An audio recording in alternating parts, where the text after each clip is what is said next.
কার্যকর। বিশেষজ্ঞরা বলেন, মানুষের ভেতরের সৌন্দর্যের যত্ন নিলে তা আপনা আপনি বাইরের সৌন্দর্য হিসেবে ফুটে ওঠে। মানুষের শরীরের ভেতর থেকে পরিষ্কার করতে পারে এমনই এক দুর্দান্ত উপাদান হচ্ছে কাঁচা পেঁপে। একে বলা হয় সুপারফুড।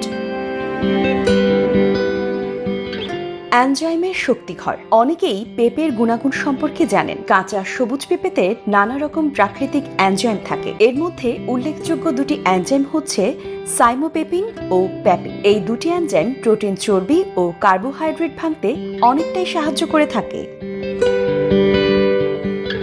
অভ্যন্তরীণ শুদ্ধিকারক। পেট পরিষ্কারকারক হিসেবে অনেকেই কাঁচা পেঁপে খেয়ে থাকেন। এটা অনেকটাই ঝাঁটার মতো কাজ করে। কাঁচা পেঁপে খেলে কোলন বা মলাশয় অথবা পরিপাক নালীর নোংরাও পরিষ্কার হয়ে যায়। পেঁপেতে থাকা আঁশ ক্রনিক কোষ্ঠকাঠিন্য, অ্যাসিডিটি বা অম্লতা, পাইলস ও ডায়রিয়া দূর করতে সাহায্য করে। মানুষের শরীরকে ভেতর থেকে